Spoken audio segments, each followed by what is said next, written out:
Assalamu alaikum. Got Devon Conway, the Centurion. I will pass it across to whoever has the microphone. I think the second row there. You can begin. Right? What's that mean? We've got a microphone there. Oh, Shaquille, just the second row here.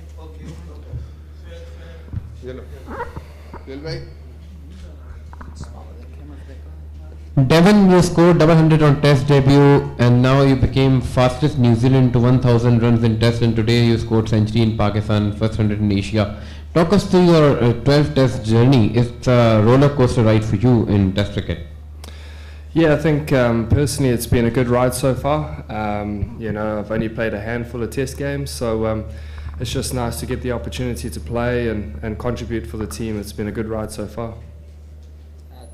Devon, you are in all the three formats. You have been selected in all the three formats for New Zealand, and you grew up in Johannesburg in South Africa. So how different it is, because most of the players who belong to South Africa, then they either played for England or New Zealand or somewhere else. How did it help you when you grew up? You played all the cricket over there in Johannesburg in South Africa.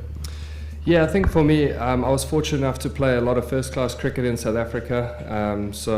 Playing first-class cricket allows you as a player to learn a lot about your game, and I can take that experience into my game. And we're always learning, no matter what sort of level you're playing at. And so I'm pretty grateful that I managed to play all that cricket under my belt, and it's obviously sort of paying off a little bit now in Test level. Devon, the bounce and movement was expected initially when you won the toss and decided to bat first. It was a surprising decision for everyone because there was grass. You batted well, like you lost only 1 wicket before tea, but after that you lost 5 back-to-back wickets. So the nature of the pitch changed, or what happened? Yeah, I think looking at the surface this morning, as you say, there was certainly a little bit of grass. We did say that there would probably be a little bit more bounce and a little bit more assistance for the seam bowlers today. So, it was nice batting out there with Tommy Latham and Kane. We managed to form some good partnerships. And then I think, as you say, just the surface certainly got a little bit drier, which offered a little bit more spin for the turners. So, credit to the Pakistani bowlers for getting those 5 wickets after tea.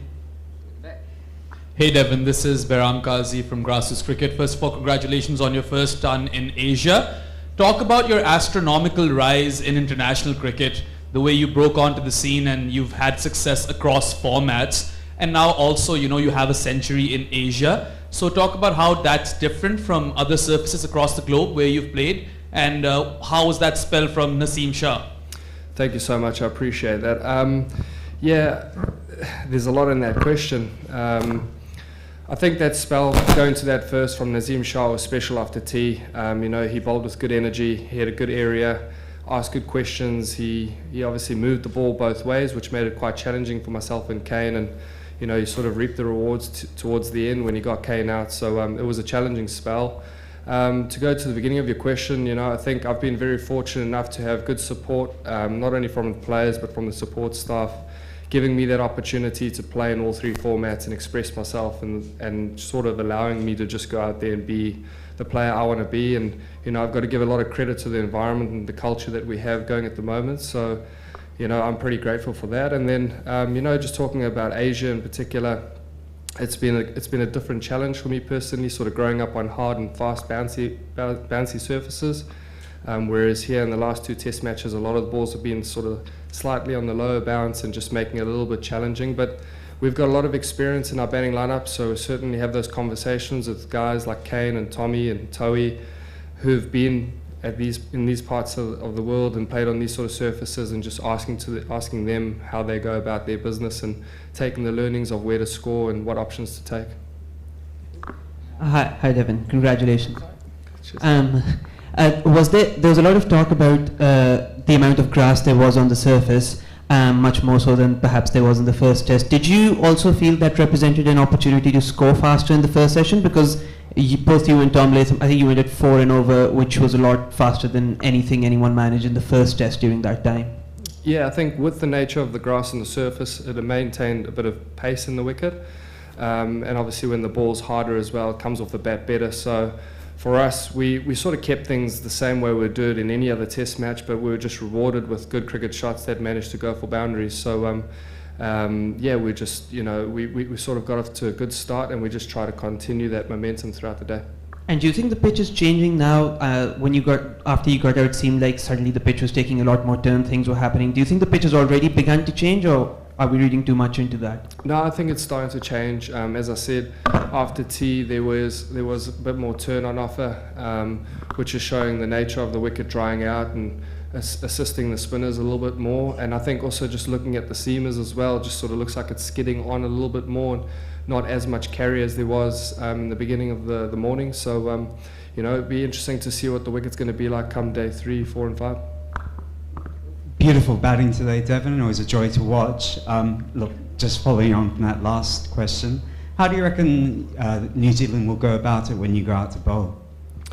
Yeah, I think for us, you know, the things we talk about as a bowling unit is just keeping things simple, passing the baton on, bowling in partnerships. That's been key for us in the last short while.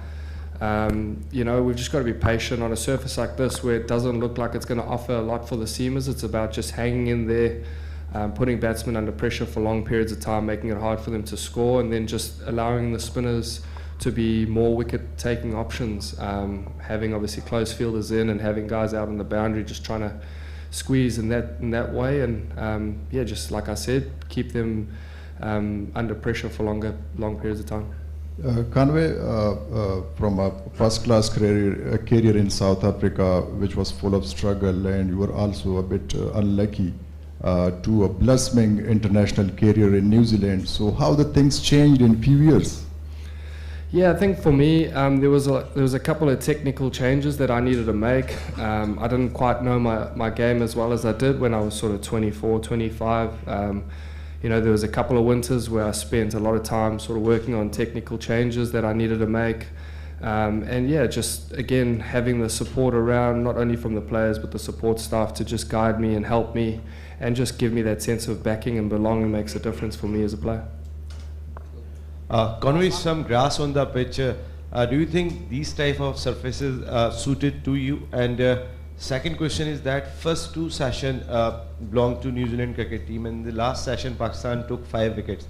Do you think the match is equally poised? To answer the first part of your question, I don't think these surfaces or any surfaces are suited for me. I just try and adjust to what I have in front of me, regardless of whether I'm playing here in Pakistan or back home in New Zealand or in England.